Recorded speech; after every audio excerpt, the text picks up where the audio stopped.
देख पा रहे होंगे। इन 8 तस्वीरों में हमले, तबाही, धमाके, मौत, यही सब नजर आ रहा है।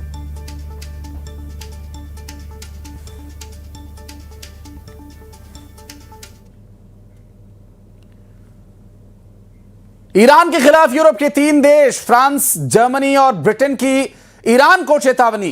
3 देशों ने अपने हितों की रक्षा करने की बात कही है। ईरान के हालिया मिसाइल ड्रोन हमलों पर नाराजगी जताई है और ऐसे में फ्रांस, जर्मनी और ब्रिटेन की तरफ से ये विरोध जताया गया और लगभग चेतावनी दी गई ईरान को। और अब देखना यह होगा कि इस चेतावनी का क्या जवाब ईरान देता है। बहरहाल अभी तक जो हमले किए गए इजराइल की तरफ से या अमेरिका की तरफ से, उस पर जवाब ईरान ने दिया था और 3 देशों ने अपने हितों की रक्षा करने की बात कही है। और गिरावट के साथ खुला शेयर बाजार। सोना, चांदी और कच्चा तेल अब और महंगा हो गया। MCX पर सोना करीब 5,200 रुपये महंगा हुआ। MCX पर चांदी करीब 4,300 रुपये महंगी हो गई है। और क्रूड ऑयल की बात करें तो ये भी महंगा हुआ है। और मिल रही जानकारी के अनुसार एक बार फिर गिरावट के साथ खुला शेयर बाजार, जिसमें सोना और चांदी और क्रूड ऑयल महंगा होने की बात सामने आई है। MCX पर सोना करीब 5,200 रुपये महंगा हो गया है और MCX पर चांदी 4,300 रुपये महंगी हुई है। और क्रूड ऑयल की भी बात करें तो क्रूड ऑयल भी महंगा हो रहा है। सोना, चांदी, कच्चा तेल और महंगा हो गया है। जिस तरह से जंग की परिस्थिति बनी हुई है और लगातार हो रहे हमलों की वजह से इसका असर देखा जा रहा है। फिलहाल मिल रही जानकारी के अनुसार ये बड़ी खबर आपको बता दें, एक बार फिर इस युद्ध का नुकसान हर एक आम नागरिक को झेलना पड़ेगा। कारण या तरीके जो भी रहे हों, लेकिन लोगों को दुनिया में कहीं भी हो रहे युद्ध का पूरी दुनिया के लोगों को असर झेलना पड़ता है। इसका सीधा प्रभाव आम लोगों की जेब पर पड़ेगा। सोना चांदी तो महंगा हो ही रहा है, कच्चा तेल भी महंगा होगा तो जाहिर है पेट्रोल डीजल की कीमतों पर भी उसका असर देखने को मिल सकता है। और क्या हम उतने तैयार हैं कि उसका असर हम अपने आम नागरिकों पर होने से रोक सकें। और जिस तरह की परिस्थितियां हैं उससे जाहिर है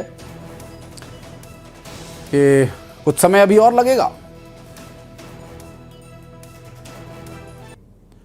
तो वहीं अमेरिका ने ईरान पर हमले का एक वीडियो जारी किया। अमेरिकी हमले में ईरान को भारी नुकसान हुआ है। अमेरिकी सेना ने वीडियो जारी किया है और चूंकि लगातार हमले जारी हैं, बीते 48 घंटों से परिस्थितियां किस तरह बदली हैं, किस तरह के हालात बने हैं, उसके संबंध में अमेरिका ने एक वीडियो भी जारी किया है। दरअसल अमेरिका की तरफ से जारी किया गया वीडियो हमले का है और ये वो तस्वीरें हैं जो कि हमले के दौरान ली गई थी और निगरानी के लिए और ऑपरेशन की मूवमेंट पर नज़र बनाए रखने के लिए ये देखिए फाइटर जेट्स को निशाना बनाया गया और उन एरियाज़ को जहां पर जिन्हें टैक्सीवे कहा जाता है उनको ध्वस्त किया गया और साथ ही शेड्स में खड़े फाइटर जेट्स को भी निशाना बनाया गया। ये अनक्लासिफाइड फुटेजेस हैं जो अमेरिका की तरफ से जारी किए गए हैं। तो वहीं हिजबुल्लाह के खिलाफ इजराइल ने अब जंग तेज कर दी है। बेरूत में हिजबुल्लाह के ठिकानों पर अटैक जारी है। बंकर बस्टर बॉम्ब से अटैक किया जा रहा है और कई मिसाइलों से भी एयर स्ट्राइक की जा रही है।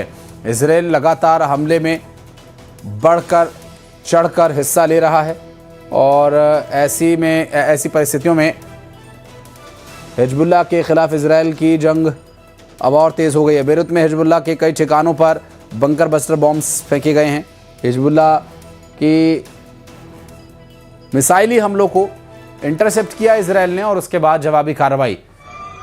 बेरूत में हिजबुल्लाह के कई ठिकानों पर अटैक की तस्वीरें भी सामने आई हैं। बंकर बस्टर बॉम्ब्स का इस्तेमाल किया गया और इस तरह के हमलों से अफरा तफरी का सा माहौल वहाँ देखने को मिला। इससे जुड़ी हुई कुछ तस्वीरें भी इस वक्त हम आपको दिखा रहे हैं। बेरूत में हिजबुल्लाह के कई ठिकानों पर बंकर बस्टर बॉम्ब्स फेंके गए हैं जो बिल्डिंग या बंकर्स में घुसकर अंदर जा करके तबाही मचाते हैं। पहला इम्पैक्ट जो उनका होता है वो उस सरफेस को बर्स्ट करता है और सरफेस के अंदर घुस करके तब वो ब्लास्ट होता है। ईरान के अहवाज में इजरायल के हमले शुरू हो चुके हैं। इजरायली सैनिकों ने अहवाज में इस्लामिक शासन के ठिकानों पर हमले किए, जिसके बाद वहां आग लग गई। ये देखिए तस्वीरें हम आपको दिखा रहे हैं, जहां ईरान के अहवाज शहर में यह हमला हुआ है। और आप इस सफ़ेद घेरे में देख सकते हैं कि रात के अंधेरे में उठ रही आग की ये लपटें काफ़ी दूर से ही दिखाई दे रही हैं। और ये ईरान के अहवाज इलाके में इजरायल के द्वारा किए गए इस्लामिक शासन के उन ठिकानों को निशाना बनाया गया जो कि केंद्र कहे जाते हैं, जहाँ से शासन चलता है या किसी भी तरह से उसे सपोर्ट मिलता है। तो अमेरिका, इजरायल और ईरान के बीच जारी युद्ध के बीच एक बड़ा खुलासा सामने आया। दरअसल यहां ईरान के सुप्रीम लीडर अयतुल्ला अली खामेनेई की मौत का जिम्मेदार उनका बेहद करीबी ही था, ऐसा बताया जा रहा है, जो उनके साथ हमेशा साए की तरह रहता था, जिसे उनके हर कदम की बारीकी से जानकारी रहती थी और वो कहां जाएंगे, कहां सोएंगे, आपात स्थिति में कहां छिप सकते हैं, और यहां तक कि जानकारी उसे थी। और उसे सूत्रों के अनुसार उस वक्त जब खामेनेई अपने महल में बेहद गोपनीय बैठक कर रहे थे, जिसमें उनके कुछ करीबी सलाहकार भी मौजूद थे, बताया जा रहा है कि इस सीक्रेट मीटिंग की जानकारी कथित तौर पर किसी अंदरूनी और उनके बेहद करीबी ने मोसाद तक पहुंचाई। रिपोर्ट्स में दावा किया गया कि मोसाद को ईरानी सरकार के भीतर से ही मीटिंग की जगह, समय और मौजूद लोगों की पूरी जानकारी मिल रही थी। लाइव लोकेशंस लगभग उनके पास थी, जिसके आधार पर इजरायल और अमेरिका ने खामेनेई के खिलाफ ऑपरेशन को अंजाम दिया। और विशेषज्ञों के मुताबिक ऐसे हमले आमतौर पर रात में किए जाते हैं, लेकिन जैसे ही खामेनेई की सटीक लोकेशन मिली, जानकारी मिली, इजरायल ने तुरंत सुबह के समय हमला करने का फैसला किया। बताया जा रहा है कि पहले रात में स्ट्राइक की योजना थी, लेकिन इंटेल मिलने के बाद ऑपरेशन का समय बदल दिया गया।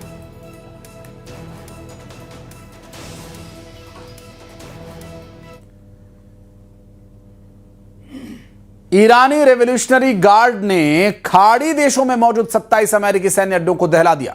ईरान की मिसाइलों के धमाके 12 देशों में महसूस किए जा रहे हैं।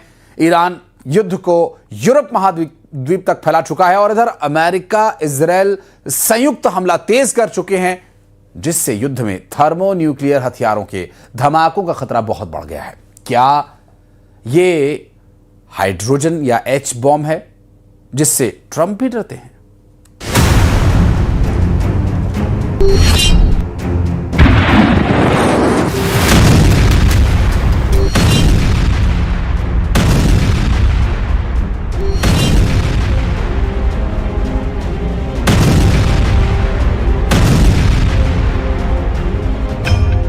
ट्रंप गरज रहे हैं। ट्रंप के हथियार ईरान पर बरस रहे हैं। सुपर पावर जिस स्टाइल में दुश्मन को मारता है, वो इसलिए भी कुख्यात है कि वो सांस लेने की फुर्सत नहीं देता। ईरान को 200 जंगी जेटों से दहलाकर ट्रंप ने उन देशों को मैसेज दिया है जो अमेरिका को आंख दिखाने की जरूरत करते हैं। ईरान को 1200 बमों से छलनी करके सुपर पावर ऐसे देशों को डरा रहे हैं। जिनके पास एटम बम है, वो भी सभी अमेरिका के दुश्मन हैं। लेकिन जिस तरह ईरान टक्कर दे रहा है, जिस तरह ईरान के साथ एक के बाद एक देश जुट रहे हैं, वो ट्रंप की टेंशन बढ़ा रहा है। रूस ने अली खामेनेई की हत्या को बर्दाश्त से बाहर का कांड कह दिया है। चीन ने ईरान पर इजराइल और अमेरिका के हमले को इंटरनेशनल कानून का उल्लंघन बताया है। उत्तर कोरिया के किम जोंग उन ने ईरान पर ट्रंप के हमले को पूरी दुनिया के लिए खतरनाक कह दिया है। ईरान के हमदर्द देश गुस्से से उबल रहे हैं। वहीं ईरान की सुप्रीम सिक्योरिटी काउंसिल के चीफ अली लारिजानी ने दावा किया है कि ट्रंप ने दिल जलाया है, उन्हें बदले में यही जख्म मिलेगा।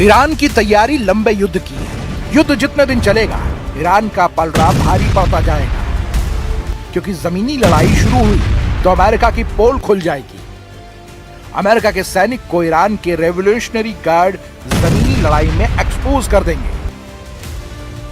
खाड़ी देशों में जब भी अमेरिका ने जमीन पर युद्ध किया है उसे भारी नुकसान झेलना पड़ा है। अफगानिस्तान और सीरिया में तो अमेरिका की करारी हार मानी जाती है, जबकि उन देशों में फाइटर ग्रुप ने सुपर पावर को पीटा। यहां तो ईरान के ऐसे जज्बाती सेना है जो अपने देश के लिए खून का कतरा कतरा कुर्बान करने के लिए तैयार है। ईरान की सेना से भी ज्यादा खूंखार उसके रेवोल्यूशनरी गार्ड हैं, जिनकी वफादारी सुप्रीम लीडर से जुड़ी रहती है। लेकिन पारंपरिक हथियारों और सैन्य बल की संख्या से इस युद्ध का रुख तय होता नहीं दिख रहा। तो क्या रूस, चीन, उत्तर कोरिया के न्यूक्लियर हथियारों से ईरान युद्ध को जीतेगा, या फिर ईरान के एटमी गोदाम में हाइड्रोजन बम बनाने की तैयारी है? अली लारिजानी किस हथियार से ट्रंप को सबसे भयानक दर्द देने का दम भर रहे हैं?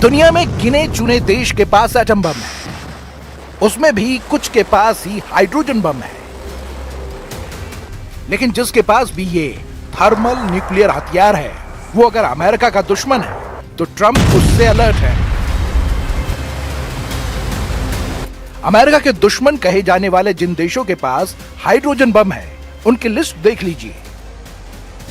रूस के राष्ट्रपति पुतिन के पास सबसे ज्यादा हाइड्रोजन बम है।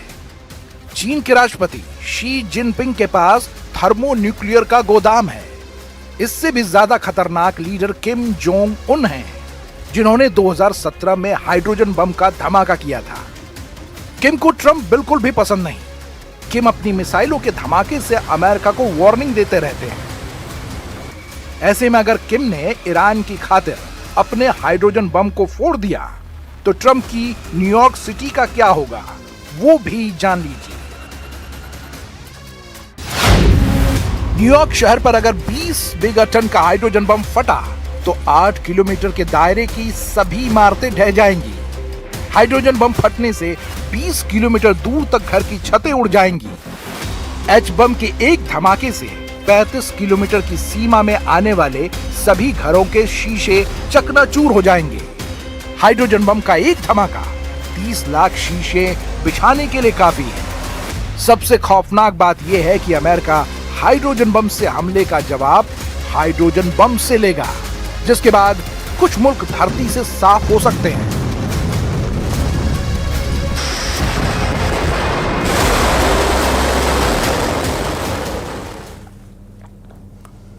और तेहरान के बाद इजराइल का इस्फहान पर अटैक। आपको बता दें कि जाहेदान और इस्फहान पर मिसाइली हमले किए जाने की मिल रही है जानकारी। और इस बीच एक बड़ी खबर, तेहरान के बाद इजराइल का इस्फहान पर अटैक जारी है और इस्फहान पर मिसाइलों से हमला किया जा रहा है। और लगातार इससे जुड़ी हुई डिटेल्स हम आप तक पहुंचा रहे हैं। फिलहाल मिल रही जानकारी के अनुसार तेहरान के बाद इजराइल का इस्फहान पर अब हमले का मामला सामने आया। इजराइल पर हिजबुल्लाह की तरफ से हमले शुरू हो गए हैं, तो इन मिसाइली हमलों को इजराइल इंटरसेप्ट भी कर रहा है। और उनका एक वीडियो भी सामने आया, लेबनान से हाफिया की तरफ हिजबुल्लाह के लड़ाके मिसाइल से हमला कर रहे हैं, जिससे इजराइल की सेना ने इंटरसेप्ट किया। और उत्तरी इजराइल में इस समय कई जगहों पर सायरन की आवाजें सुनाई दे रही हैं।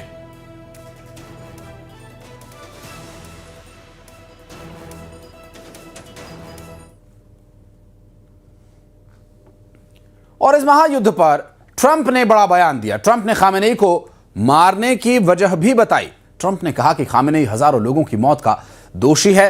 खामेनेई को आतंकवाद का नंबर 1 प्रायोजक उन्होंने बताया और साथ ही कहा कि उनके हाथ हजारों लोगों के खून से रंगे हुए हैं। ट्रंप ने ईरान के खिलाफ हमलों को सही ठहराया और कहा कि कट्टरपंथी आतंकवाद के खात्मे के लिए यह ऑपरेशन जरूरी था। 50 सालों से कट्टरपंथी अमेरिका में हमलों कर रहे हैं साथ ही ट्रंप ने अमेरिकी सेना की तारीफ की और सबसे ताकतवर सेना बताया। Iran's formerly supreme leader, Ayatollah Khamenei, is dead. This wretched and vile man had the blood of hundreds and even thousands of Americans on his hands and was responsible for the slaughter of countless thousands of innocent people all across many countries. Last night, all over Iran, the voices of the Iranian people could be heard cheering and celebrating in the streets when his death was announced. For almost 50 years, these wicked extremists have been attacking the United States while chanting the slogan, "Death to America" or "Death to Israel" or both. They are the world's #1 state sponsor of terror. We are the world's greatest and most powerful nation, so we can do something about what they do. These intolerable threats will not continue any longer. I once again urge the Revolutionary Guard, the Iranian military, police, to lay down your arms and receive full immunity or face certain death. और Khamenei के मारे जाने के बाद Iran ने Israel और America पर बेतहाशा हमले शुरू कर दिए। खबर तो यहां तक आ रही है कि अगले 24 घंटे में इजरायल पर जबरदस्त हमले होने के आसार हैं, जिससे भारी तबाही हो सकती है।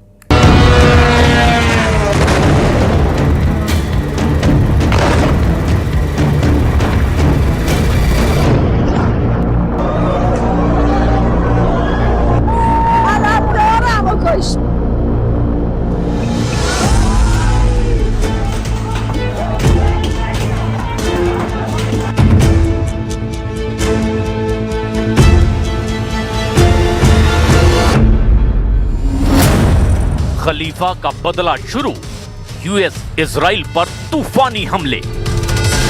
28 फरवरी 2026 से ईरान पर शुरू हुआ अमेरिका और इजराइल का हमला लगातार तेज होता जा रहा है। लेकिन हैरानी की बात तो यह है कि तूफानी हमलों का सामना करने वाला ईरान हमले के 1 घंटे के अंदर ही इजराइल और अमेरिका के सैन्य अड्डों पर भीषण हमले शुरू कर चुका है। यहां तक कि ईरान के सुप्रीम लीडर 86 साल के अयतुल्ला अली खामनेई समेत 40 से ज्यादा टॉप कमांडरों के मरने के बाद भी ईरान के हमले कम होने की बजाय बेहद तेज हो गए हैं। खबरों में दावा किया गया है कि अली खामनेई के मारे जाने के बाद उनके बेहद करीबी अयतुल्ला अली रेजा आराफी को ईरान का सुप्रीम लीडर बना दिया गया है और इस वक्त अमेरिका और इजराइल के खिलाफ हमले की कमान खामनेई के करीबी अयतुल्ला अली रेजा आराफी संभाल चुके हैं। खबर तो यहां तक आ चुकी है कि इजराइल से लेकर पश्चिम एशिया में जितने भी अमेरिकी अड्डे हैं, वहां ईरान दनादन मिसाइल और ड्रोन से हमले कर रहा है। यहां तक कि साइप्रस पर भी ईरान ने भीषण मिसाइल हमला कर दिया है। हम आपको दिखाने जा रहे हैं कि Iran supreme leader अयतुल्ला Ali Khamenei के मरने के बाद से ईरान की तरफ से खलीफा युद्ध शुरू हो चुका है। 12 देशों पर मिसाइल और ड्रोन से हमले करके ईरान उनसे चुन चुन कर बदला ले रहा है। IRGC ने ऑपरेशन ट्रूथफुल प्रॉमिस 4 का ऐलान कर दिया है और दावा किया है कि उसने इजराइल, अमेरिका और उसके सहयोगियों के ठिकानों पर बड़े पैमाने पर हमले किए हैं। दावा तो यहां तक किया गया कि अब ईरान का सबसे पहला टारगेट इजराइल के प्रधानमंत्री नेतन्याहू बन चुके हैं और इसी मिशन को लेकर ईरान की लीडरशिप ने ईरान के पवित्र शहर कोम में स्थित जमकरन मस्जिद के गुंबद पर लाल झंडा फहरा दिया है, जिसका मतलब है जब तक अली खामनेई की शहादत का बदला पूरा नहीं होगा तब तक जमकरन मस्जिद पर लाल झंडा यूं ही फहराता रहेगा। ईरान का नया सुप्रीम लीडर अली रेजा, अब पहला टारगेट नेतन्याहू। 86 साल के अली खामनेई को मारकर भले ही अमेरिका और इजराइल जश्न मना लें, लेकिन हकीकत में अब खामनेई के मारे जाने से युद्ध बेहद विनाशक हो चुका है। पूरे ईरान में इजराइल ने 1000 से ज्यादा टारगेट पर हमले किए हैं। लेकिन हैरानी की बात तो ये है कि ईरान के तूफानी मिसाइल हमले कम होने की बजाय अब और तेज हो चुके हैं। हम आपको दिखाते हैं कि कैसे ईरान अब बदला ले रहा है। खलीफा का बदला शुरू, ईरान ने जारी की हिट लिस्ट। ईरानी मीडिया के दावों के मुताबिक IRGC ने अली खामनेई की मौत के बाद इजराइल के टॉप लीडर और सैन्य अधिकारियों की एक हिट लिस्ट जारी की है। ईरानी सरकारी मीडिया और सोशल मीडिया चैनलों पर साझा की गई जानकारी के मुताबिक IRGC ने विशेष रूप से उन लोगों को निशाना बनाने की कसम खाई है जिन्हें वो इस हमले का मास्टरमाइंड मानते हैं। इस लिस्ट में जो नाम दिए गए हैं उन्हें जानकर आप भी हैरान रह जाएंगे। पहला टारगेट बेंजामिन नेतन्याहू। ईरान की हिट लिस्ट में पहला नाम इजराइल के प्रधानमंत्री बेंजामिन नेतन्याहू का है, जिन्हें ईरान पर हमले का मुख्य मास्टरमाइंड माना जाता है। दूसरा टारगेट इजराइल कॉट्स। इजराइल के रक्षा मंत्री इजराइल कॉट्स को ईरान ने अपने हिट लिस्ट में दूसरे नंबर पर रखा है, जिन्होंने ऑपरेशन लॉयंस रॉर की शुरुआत की आधिकारिक पुष्टि की थी।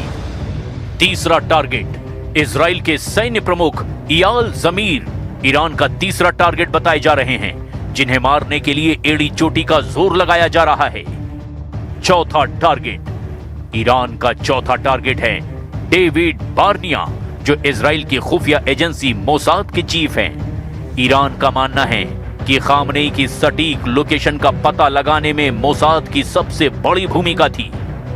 पांचवा टारगेट तोमेर बार। इजरायली वायुसेना के प्रमुख तोमेर बार भी ईरान के प्राइम टारगेट लिस्ट में आ चुके हैं। खामनेई को मारने के लिए हवाई हमला हुआ था, इसीलिए ईरान उन्हें मुख्य अपराधी मान रहा है। छठा टारगेट शलोमी बिंदर।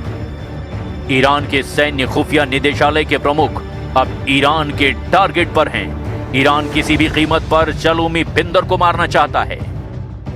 सातवां टारगेट इत्जिक कोहेन। इजराइल के IDF के ऑपरेशंस निदेशालय के प्रमुख इत्जिक कोहेन भी ईरान के टारगेट पर हैं।